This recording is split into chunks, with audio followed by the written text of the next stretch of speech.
Selamat datang di channel Membicara Hukum bersama saya Indra Setiawan.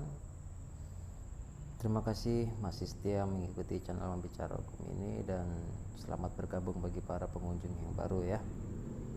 Kali ini saya akan membahas tentang konteksnya berkaitan dengan penganiayaan. Jadi kalau kalian berantem, saling kena pukul, saling luka, entah siapapun dulu yang bersalah, ya kan? Misalnya si A dan si B, si A ini yang salah karena ngejek-ngejek duluan lah, atau karena utang gak dibayarnya lah, macam-macam alasannya, motifnya macam-macam ya. Berantem lah si A dan si B ini. Si A dan si B ini mengalami luka-luka akibat perkelahian itu ya. Perkelahian itu mengalami luka-luka. Si A mengalami luka-luka, lebam, benjol-benjol gitu. Si B juga begitu tuh. Apalagi mengalami luka akibat benda tusuk, benda tajam ya.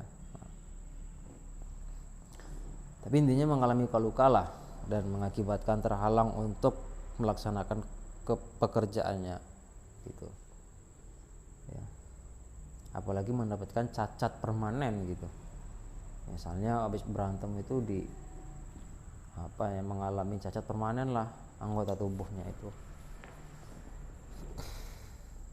Terus si A ini melaporkan si B gitu kan, karena si A ini kondisinya parah, melaporkan si B gitu ke kantor polisi, lapor dia dianiaya segala macam.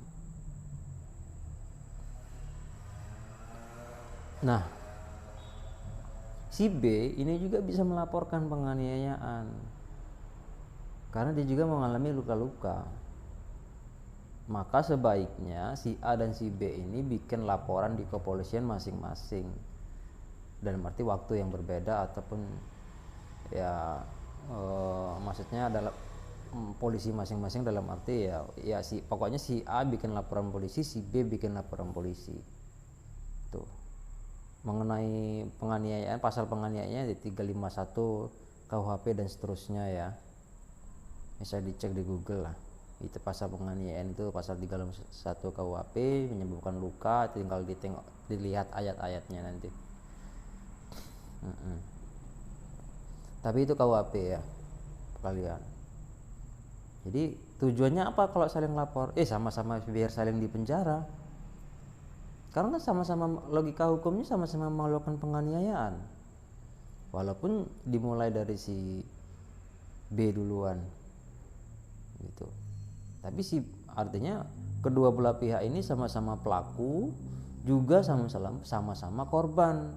Oleh karenanya sebaiknya keduanya sama-sama melapor polisi gitu. Jadi masing-masing jadi tersangka, masing-masing menjadi terdakwa nantinya di pengadilan. Saya temui kasus itu tuh.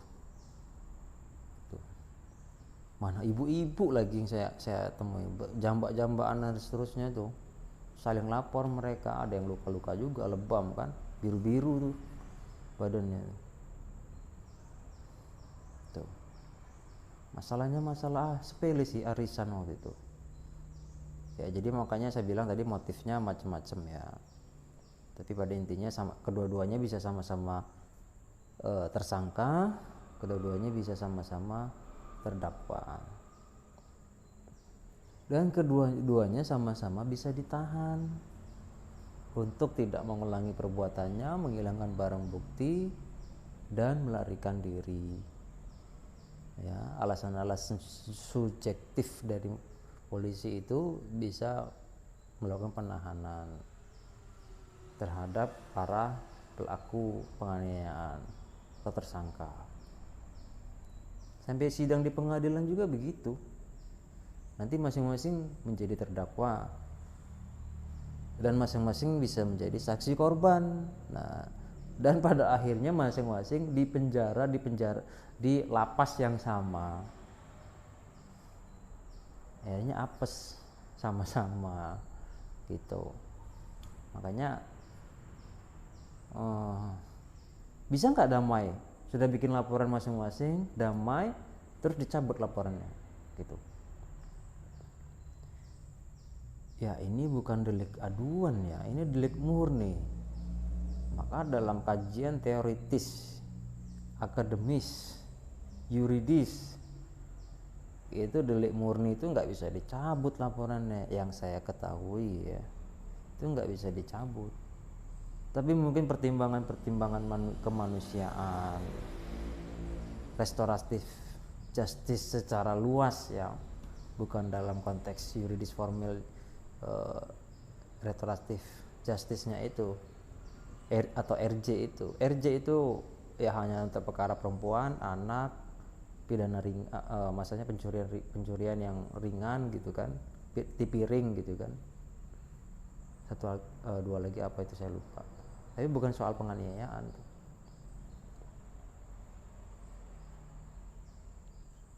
yang menyebabkan luka-luka ya. Makanya delik murni itu ya nggak bisa juga dilakukan restoratif justice menurut pandangan saya ya, gitu. Tapi demi alasan kemanusiaan ya sudah, karena balik lagi ke azasnya ultimum remedium. Iya, hukum pidana itu digunakan terakhir dalam menyelesaikan persoalan hukum, gitu. Jadi atas pertimbangan-pertimbangan itu dan kebijakan kemanusiaan dari pihak kepolisian, ya sudah cabutlah, yang perkara selesai, gitu.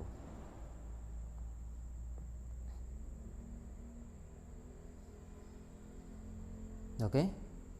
Nah makanya kalau saudara berkelahi, berantem, dia lapor terus, korbannya lapor polisi, pelakunya juga harus lapor polisi, kan sama-sama luka, sama-sama melakukan penganiayaan, tinggal berat ringannya aja nanti penganiayaannya yang perlu dilihat gitu kan. Tapi kesimpulannya itu. Oke, kalau masih ada pertanyaan nanti bisa share ke WA grup saya ataupun komentar di bawah video ini. Bisa saya konsultasikan melalui WA nanti ya, atau Telegram juga bisa nanti. Bebas lah. Dukung terus channel Bicara Hukum ini ya, supaya kita juga terus bersemangat untuk memberikan edukasi hukum kepada masyarakat. Salam, saya Indra Setiawan.